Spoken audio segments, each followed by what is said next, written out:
Dragon Ball Z fans, hear me now, believe me later. Dragon Ball Z Kai will be the definitive Kai. It'll be all time. You're going to love it better. Hi, I'm Chris. Hey, I'm Sean. Sorry. Nice to meet you. Yeah, it's great to meet you. I hear we're going to be working together.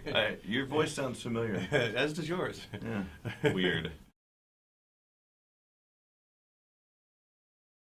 I'm definitely directing Dragon Ball Kai differently than like I directed Dragon Ball Z, and some of it's conscious and some of it's just skill. Some of it I'm really trying, like with the knowledge I've gained over the last 10 years of working on this show, really bring something genuine and true to the show, because I have so much more knowledge of it now, because I didn't have as much access to information about the show when I first started it, so we were just sort of guessing in a way. But now we've worked on it for so long, I know it intimately, and now I know every intimate detail of what the Japanese were trying to do, and now I can bring some of that back to the Dragon Ball Kai dub.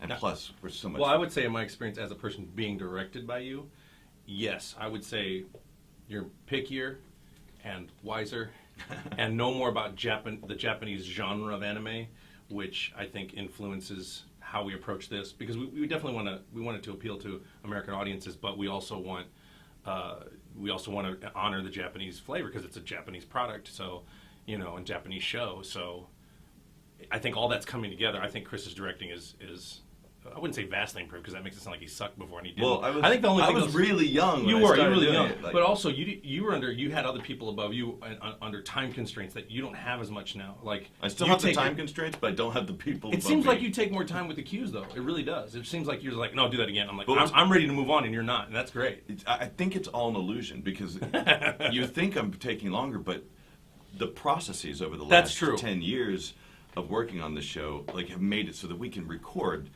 5 times, 10 times faster than we ever used to record. That's true. before. That's true. Like, So it would seem like it's longer because you're getting more chances on a cue, whereas before you'd only get 3 chances or whatever, and then we did not have enough time or whatever. well, And we now didn't you have can enough time to wait for the machine videotape to rewind itself. Yeah, we were using back in the- videotape. Yeah, that's true. That's true. I would say that's true. He's got 10 more years. I have 10 years of experience as an actor, and everything's just better. You just get better. You watch any television show. You watch season 1 of Star Trek: The Next Generation. By the time you get to season 7, everything's way better. It's kind of like that. Everybody's just improved.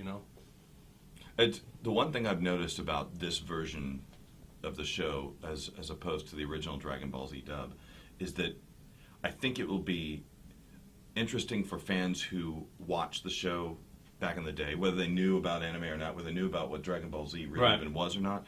I think everybody can watch it and get something out of it.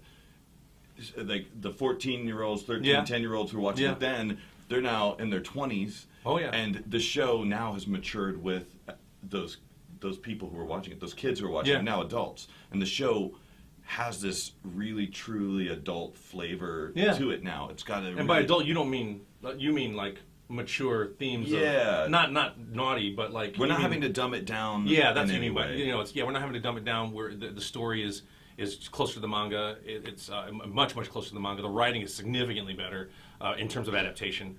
Well, go ahead. What you were saying? Well, no, there's nobody over our heads saying, "All right, this needs to be like as cool as it can be for a 5-year-old." We're just directing the show for what it truly is. Right. An epic, kind of awesome show that it always was, but now we don't have to pretend to make it for anybody other than the people who would really enjoy it, which should be everybody. And I think people who are non-fans originally will enjoy it, because honestly, there's some stuff in the original Dragon Ball Z that you can go, because they're posturing for 2 weeks over who's stronger. A lot of that stuff's been cut out, so it's very story heavy with still cool fighting, but it's more connected with the story as if you're reading the manga, and that makes it more engaging and it makes you want to watch it more. So people who are not into anime, I think it'll bring them into it.